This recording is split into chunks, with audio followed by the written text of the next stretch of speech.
Selamat datang di skytech.id. Kembali lagi bersama saya Ucup. Di video kali ini kita akan mereview sebuah laptop yang keluar di tahun 2020 dengan harga 4 jutaan. Tapi sekarang di 2021 ini harganya menjadi 5 juta dengan prosesor Celeron.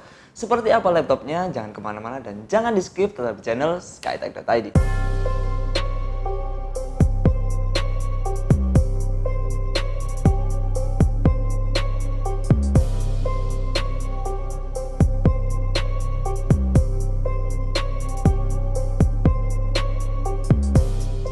Ini dia yang akan kita review kali ini, Asus A416MA EB422TS. Untuk spesifikasi yang dimiliki ini menggunakan prosesor Intel Celeron N4020 dilengkapi dengan RAM 8GB DDR4 yang memiliki kecepatan 2400 MHz. Sedangkan untuk storage-nya sendiri ini menggunakan SSD PCIe NVMe sebesar 256GB. Tapi untuk VGA yang dipakai ini pastinya menggunakan bawaan dari prosesor yaitu Intel UHD Graphic.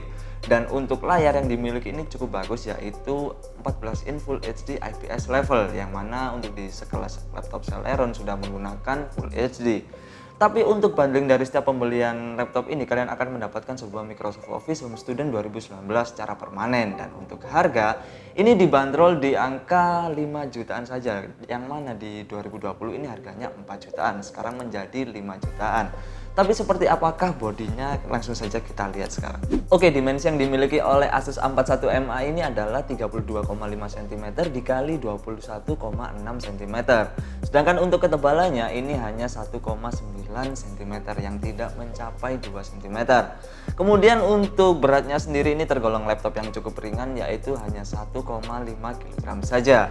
Lalu untuk di bagian bodi ini terbuat dari polikarbonat di bagian cover dan palmrest, sedangkan desainnya menurut saya ini mirip dengan Asus A409 yang mana ini juga tidak menggunakan fitur ergolift dari Asus. Lalu untuk di bagian bezel ini cukup tipis di bagian kiri dan kanan, tapi cukup tebal juga di bagian atas dan bawah. Sedangkan untuk di bagian atas ini sudah dilengkapi dengan webcam yang beresolusi 720p.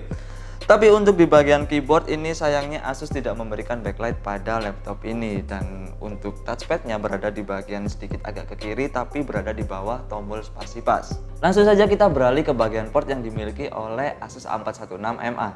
Dari bagian kanan ada sebuah casing lock, lalu dua USB Type-A, input-output audio, dan ada slot microSD card reader. Selanjutnya ke bagian kiri ini ada DC-in, USB Type-C, HDMI port, dan satu buah USB Type-A. Di sini Asus tidak memberikan banyak fitur seperti pada laptop-laptop lainnya, tapi biarpun sedikit fiturnya ini sangat bermanfaat. Contohnya seperti baterai yang dapat bertahan hingga 8 jam. Ini klaim dari Asus. Sedangkan untuk setiap pembeliannya kalian akan mendapatkan sebuah konektor untuk menambahkan storage seperti hard disk atau mungkin SSD dengan tipe SATA seperti ini. Oke, kita langsung cek saja seperti apa performa yang dimiliki oleh laptop ini. Tapi nanti kita tidak terlalu banyak menggunakan software editing atau mungkin game-game berat, karena segmen laptopnya bukan seperti itu, tapi masih bisa digunakan untuk editing seperti 2 dimensi.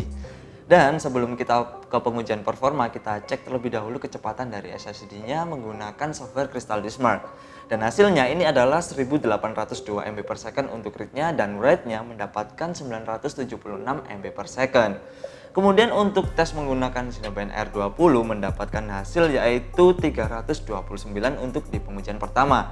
Sedangkan untuk kestabilannya ini kita coba untuk looping sebanyak 10 kali dan hasilnya konsisten di angka 300-an.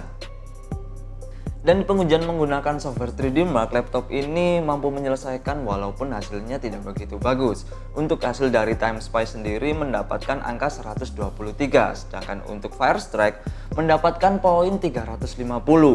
Tapi untuk stress test ini pastinya tidak lolos dengan angka 94,3%. Oke, untuk game yang kita gunakan di sini yang pertama adalah Dota 2 dan hasilnya ini mendapatkan sekitar 30 fps. Jadi 20 sampai ke 30 fps paling tinggi. Dan settingan yang kita gunakan di sini adalah settingan low. Jadi kalian bisa melihat di sini untuk settingan yang kita pakai, dan untuk renderingnya kita menggunakan 40% rendering. Dan seperti inilah hasilnya. Jadi memang bukan digunakan untuk game, tapi masih standar untuk bisa dimainkan seperti itu. Oke, game yang selanjutnya kita gunakan di sini adalah CS:GO dan hasilnya juga sama dengan saat kita menggunakan Dota 2 tadi, tidak terlalu bagus untuk hasilnya, yaitu sekitar 8 fps sampai ke 10 fps paling tinggi. Dan untuk settingan yang kita gunakan di sini adalah settingan low. Untuk settingan ini kita merubah dengan settingan low semua dan hasilnya tetap seperti ini. Setelah kita melihat body, spesifikasi, dan performanya, saatnya kita melihat hardware yang dimiliki oleh A41MA ini. Dimulai dari bagian atas terdapat RAM yang berada di bagian kanan, hanya ada satu slot saja dan sudah terisi. Kemudian di bawah RAM ini terdapat SSD yang juga sama seperti RAM, hanya ada satu slot. Jika kalian ingin mengupgrade, kalian harus melepas yang sudah terpasang. Tapi untuk di bagian kiri atas ini terdapat sebuah fan yang menurut saya jarang sekali ada laptop berprosesor N4020 memiliki sebuah fan, yang mana sistem pendinginnya pasti akan semakin bagus. Lalu di bawah fan sendiri terdapat space kosong yang disediakan oleh Asus untuk kalian menambahkan storage. Menurut saya ini adalah laptop yang cocok untuk kalian gunakan seperti Office, kemudian editing 2 dimensi menggunakan Photoshop atau Corel, karena performanya cukup mumpuni untuk digunakan dengan kebutuhan yang seperti itu. Sedangkan untuk penilaian kita langsung saja mulai dari body dan desain. Untuk body dan desain kita akan berikan nilai 7,5 karena untuk body dan desainnya ini mirip seperti A409, terkesan simple tapi standar. Dan untuk beratnya ini cukup ringan, yaitu 1,5 kg saja. Sedangkan untuk fitur kita akan memberikan nilai 7,5 karena biarpun Asus tidak terlalu banyak memberikan fitur pada laptop ini, tapi ini sangat bermanfaat sekali. Seperti contohnya di bagian baterai ini yang dapat bertahan cukup lama, yaitu 8 jam. Kemudian upgradable ini cukup lengkap. Dan yang pasti untuk sistem pendingin, di mana prosesor Celeron jarang sekali diberikan sebuah fan. Tapi kali ini di 416MA ini diberikan sebuah fan. Lalu untuk performa kita akan memberikan nilai 7,5 juga karena untuk prosesor Celeron dengan performanya ini adalah standar, yang mana memang terbatas.